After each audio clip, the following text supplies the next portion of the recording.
Okay, everyone. Welcome to the next session. My name is Martin Hirschmann. Some of you may know me as the editor of OPE Journal. Yeah, we've been waiting a few more minutes so that a few more people can join us. There's still a lot going on outside in the busy exhibition space. But now it's my pleasure to introduce to you the first speaker of the afternoon sessions. And this is Sima Hannani from Electroninks. And she will give a presentation about MOD inks for additive manufacturing. So over to you. Thank you. Right.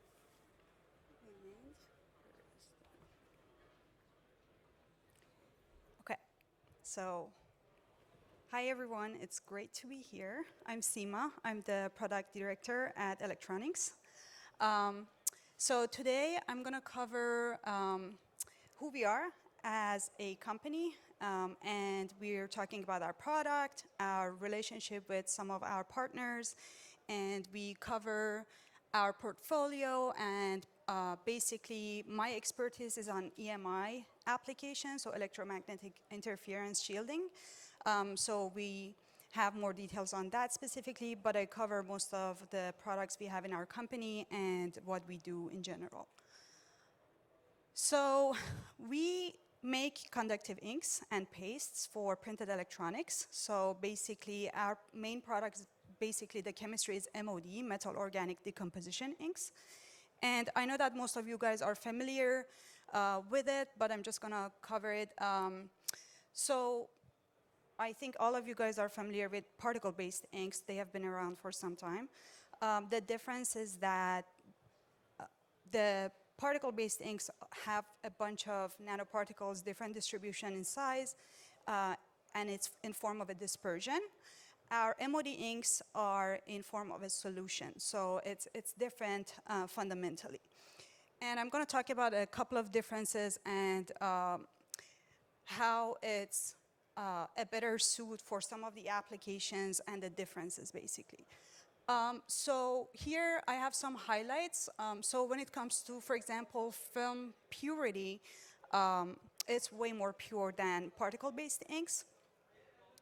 And when it comes to film reliability testing, we have excellent reliability. We have proven to pass all the reliability testing like 85, HTS test, thermal cycle, all that different reliabilities that the customers need.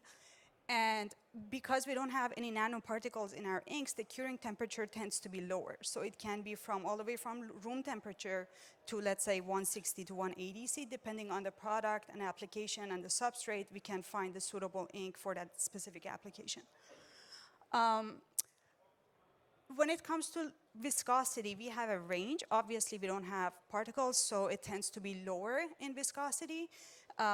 So it's perfect for applications like inkjet printing, for example, or aerosol jet printing, where they need to be like really, really low in viscosity.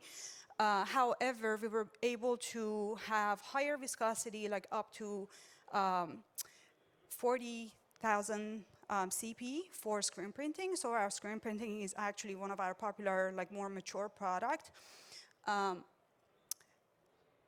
When it comes to stability and shelf life, we have excellent shelf life, so that's another highlight here. So it says 6 months here, but we have up to 9 months, in some cases up to 12 months, depending on the products that we are talking about. So it has excellent shelf life.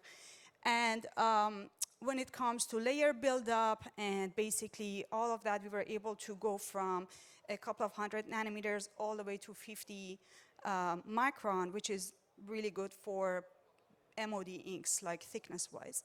So we have a range of product that can cover all of these, but when it comes to like some differences are that obviously we can't be as viscous as, like, let's say, particle-based inks. So there are some limitation.